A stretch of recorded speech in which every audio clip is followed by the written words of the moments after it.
বাঙালির শ্রেষ্ঠ উৎসবের আজকের দিনকে বলা হয় পূজার একেবারে প্রাণকেন্দ্র। তার কারণ এই পুণ্যতিথিতে মহামায়ার প্রাণ প্রতিষ্ঠা হয়, নবপত্রিকা স্নান করানো হয়, কল্পারম্ভ হয় এবং নানা আচার অনুষ্ঠানের মাধ্যমে দেবীকে আহ্বান জানানো হয়। দেবীর চক্ষুদান, প্রাণ প্রতিষ্ঠা সবই সপ্তমী তিথিতেই হয়। সপ্তমী পুজোর শুরু হয় ভোরে কল্পারম্ভের মাধ্যমে। কল্পারম্ভের অর্থ পূজার সূচনা।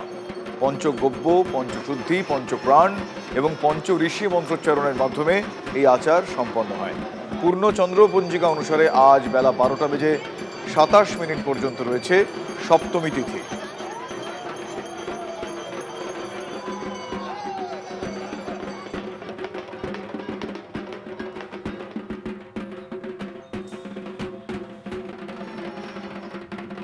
সপ্তমীর অন্যতম প্রধান আচার নবপত্রিকা স্নান।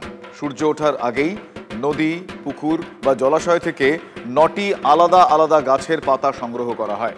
সেগুলি হলো কলা গাছ, কচু গাছ, হলুদ, ধান, মান, জয়ন্তী, বেল, ডালিম এবং অশোক। এই 9টি পাতাকে একসঙ্গে বেঁধে দুর্গার সঙ্গে প্রতীকীভাবে গণেশের পত্নীরূপে পূজা করা হয়। আর এই নবপত্রিকাকে কলাবউ নামেও ডাকা হয়। নবপত্রিকাকে গঙ্গা বা পুকুরের জলে স্নান করিয়ে নতুন বস্ত্র পরিয়ে শোভাযাত্রার মাধ্যমে আনা হয় মণ্ডপে, যা স্থাপন করা হয় মা দুর্গার ডান দিকে। নবপত্রিকা মণ্ডপে আনার পর দেবীকে মহাস্নান করানো হয়। এরপর বাকি দিনগুলোতে নবপত্রিকা বাকি দেবদেবীদের সঙ্গেই পূজিত হন।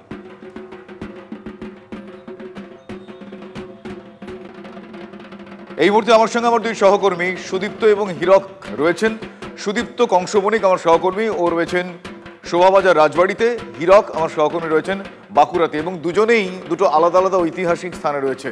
হীরক রয়েছেন বাঁকুড়ার মল্ল রাজবাড়িতে। আমি প্রথমেই সুদীপ্তর কাছে যাব। সুদীপ্ত, শোভাবাজার রাজবাড়ি এটাও একটা ইতিহাসের সাক্ষী। আমরা জানি 1757 সালে নবকৃষ্ণদেব তিনি ইংরেজদের আমন্ত্রণ জানিয়ে পুজো শুরু করেন, যা এ শহরের প্রথম বাবু বাড়ির পুজো হিসেবে পরিচিত।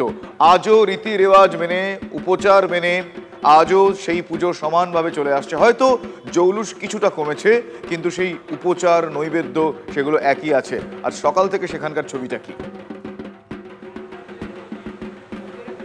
একদম শুভজিৎ, তুমি যেইটা বললে একদমই তাই। আমরা এই মুহূর্তে রয়েছি শোভাবাজার রাজবাড়িতে। এবছর 269তম বর্ষের পুজো। আমি এই মুহূর্তে একদম রয়েছি মায়ের সামনে। এখান থেকে দেখা যাচ্ছে যে অলরেডি কিন্তু ইতিমধ্যে সকালবেলা যা ছিল নবপত্রিকা স্নান হয়ে গেছে। এখন সপ্তমী রীতির যা নীতি, যে আজকে এক বলি হবে, সেই জন্য চাল কুমড়ো বলি যেটা হয়, এখানে তোমার সবজি বা ফল বলি দেওয়া হয়। আজ সপ্তমীর মহাপুণ্যতিথিতে আজকে এখান থেকে একটু বাদেই চাল কুমড়ো বলি দেওয়া হবে। এবং তারপরেই কিন্তু আজকের যে পুজোর যা যা রিচুয়ালস রয়েছে, একদম নির্দিষ্ট সময় ধরে 9:30টার মধ্যেই কিন্তু আজকের এই বলির যা যা পুরো পরিক্রমা যা যা রয়েছে প্রত্যেকটা জিনিসকে তারা করে ফেলবেন। কিন্তু তুমি যে বললে জৌলুস কমেছে বা যাই হয়ে থাক, কিন্তু এখানকার শোভাবাড়ির রাজবাড়ির যা ছবি, এখানে কিন্তু সকাল থেকেই কিন্তু এখানে যে দর্শক যারা রয়েছেন তারা কিন্তু সকাল থেকে একদম পুরো ভিড় জমিয়েছেন শোভাবাজার রাজবাড়িতে। আমার ক্যামেরা বন্ধু সুমিতকে একবার দেখাতে বলবো যে যদি এখান থেকে দেখা যায় যে সকাল থেকে যত যা লোক রয়েছে তারা কিন্তু কাতারে কাতারে রয়েছে। এখানে কিন্তু লোক বা ভাটা যেটা রয়েছে, জৌলুস কম হলেও মানুষ কিন্তু একবার হলেও কলকাতা বা দেশবন্ধে যেখানকারই মানুষ আছেন তারা একবার করে চেষ্টা করেন যে এসে কিন্তু শোভাবাজার রাজবাড়ির পুজো কিন্তু একবার যেন মিনিমাম তারা দেখে যান। কারণ মায়ের এই অপরূপ রূপ তারা না দেখলে তাদের জন্য পুজো একটু হলেও এখানে ভাটা বা একদম খামতি থেকে যায়। এই মুহূর্তে আমাদের সাথে শোভাবাজার রাজবাড়ির যিনি দেবরাজ মিত্র, এবার যার হাতে কিনা তিনি 8ম জেনারেশন, যার কাছে এবার পুজোর পালা পড়েছে বা যিনি রয়েছেন তিনি আমাদের সাথে রয়েছেন। আমি একবার দেবরাজবাবুর সাথে একবার কথা বলে চেষ্টা করতে পেরেছি। এবছর 269তম বর্ষ, তো পুজোর যা যা রিচুয়ালস আমি দেখতে পাচ্ছি এখান থেকে অলরেডি বলির জন্য পুজো করতে হবে। তোমাদের আজকে আর কী কী রয়েছে? আজকে বলতে সকালে প্রাণ প্রতিষ্ঠিত হয়ে গেছে, কলাবউ নবপত্রিকা স্থাপন হয়ে গেছে। এবার এখন বলির পর্ব। আমাদের আজকে একটা চাল কুমড়ো বলি আছে, টোটাল 9টা বলি। আজকে একটা চাল কুমড়ো হবে, কালকে অষ্টমীতে একটা চাল কুমড়ো বলি হবে, নবমীতে 2 ছড়া আখ, 2টো মাগুর মাছ, 3টে চাল কুমড়ো। মাগুর মাছটা হচ্ছে আমাদের স্পেশালিটি বলি, সেটা হচ্ছে নবমীর দিনকে হবে।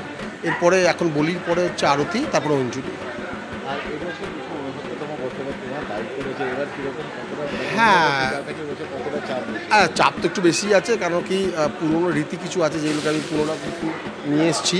যেমন নহবত, বেনারস থেকে নহবত এসছে বাজানোর জন্য, তারা বাজাচ্ছে। এবং লোকের একটা মারাত্মক ভিড়, সাজানো গুছানোটা একটা খুব সাবেকি বনেদি একদম যেটা আছে সেই জিনিসটা আমাদের নিষ্ঠা, শোভাবাজার রাজবাড়ির নিষ্ঠা, আর সেই জায়গাটা হচ্ছে 1 নম্বর। সকাল থেকে রাত্রে সবসময় তো যখনই আসা যাচ্ছে তখনই তো দেখছি একটা লোকের একটা সমাগম। হ্যাঁ, লোকটা মারাত্মকভাবে মানুষের কাছে আমরা শুনছি, বসে বসে শুনি যে মানুষের বক্তব্য থাকে দুটো জায়গা, শোভাবাজার রাজবাড়ি ঠাকুর না দেখলে তাদের যেন ঠাকুর দেখা সম্পূর্ণ হয় না। এটা হচ্ছে আমাদের বড় একটা পাওনা। তো শুভজিৎ, একদমই যেইটা বারবার করে বলা হচ্ছে রাজবাড়ির যে পুজো, রাজবাড়ির পুজো হলে যে জৌলুস যেইটা থাকে, যে একটা মানুষের টান যেইটা থাকে, একদিকে আমরা দেখছি যজ্ঞ হচ্ছে, একদিকে ভোগের জন্য যে একদম অষ্টপদ থালি রয়েছে, বিভিন্ন রকম পদের থালি, ভোগের প্রসাদের থালি, সেগুলো রেডি করা হয়েছে, একদিকে এখান থেকে দাঁড়িয়ে পুরোহিত মশাই পুজো করছেন, একদিকে পুরো এখানকার যা যা রিচুয়ালস রয়েছে সেগুলো অর্থাৎ নিষ্ঠা ভরে সেই মেনে সেগুলো চলা রীতি হচ্ছে, রেওয়াজ যাতে মেনে পুজোয় পুজো কোনো চলছে শোভাবাজার রাজবাড়িতে। সেই ছবি আমার সহকর্মী সুদীপ্ত কংস বণিক আমাদের সামনে তুলে ধরছিলেন।